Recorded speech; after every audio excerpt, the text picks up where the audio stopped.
पुरी रे 78तम स्वाधीनता दिवस पालित हो जाइछे। त्रिरंगा आम जातीय एकता एवं अखंडतार प्रतीक।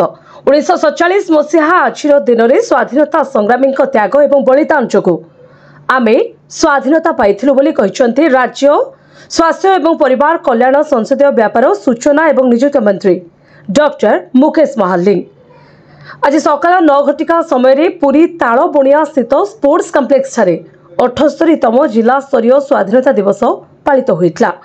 मुख्य अतिथि भाव मंत्री डॉक्टर महालिंग जातीय पताका उत्तोलन करथिले एवं सम्मिलित परेड रे अभिवादन ग्रहण करी श्रीक्षेत्र पुरीवासी को स्वाधीनता दिवस अभिनंदन एवं शुभेच्छा जणाइथिले।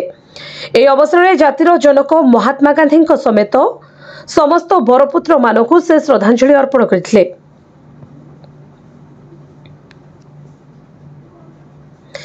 तेरे महाप्रभु आशीर्वाद एवं पुरीवासी सहयोग जोगु चलित वर्ष रथयात्रा अत्यंत शांति एवं श्रृंखलार सहित संपूर्ण हो पारिथिबारु मंत्री राज्य सरकार तरफ पुरीवासी एवं पुरी प्रशासन को साधुवाद ज्ञापन करथिले।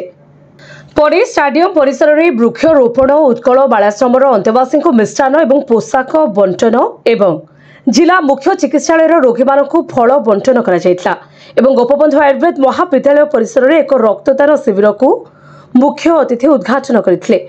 कार्यक्रम में पुरी लोकसभा सांसद संबित पात्र, जिलापाल सिद्धार्थ शंकर स्वाई, एसपी पिनाक मिश्र, अतिरिक्त जिलापाल राजस्व कैलाश चंद्र नायक, अतिरिक्त जिलापाल प्रशासन शरद चंद्र बेहेरा एवं अतिरिक्त जिलापाल प्रोटोकॉल नीलमाधव भोई, अन्य अधिकारी, गणमाध्यम प्रतिनिधि, विशिष्ट व्यक्ति प्रमुख जोग देथिले।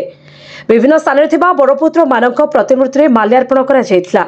गांधी घाटठारे महात्मा गांधी प्रतिमूर्ति माल्यार्पण सहित सर्वोदय कमिटी सहयोग में सर्वधर्म प्रार्थना सभा अनुष्ठित होइथिला। समस्त कार्यक्रम को सूचना एवं लोक संपर्क कार्यालय पक्षरु परिचालना करा जायथिला। पुरीरू कल्पतरु महांती रिपोर्ट, संघर्ष टीवी।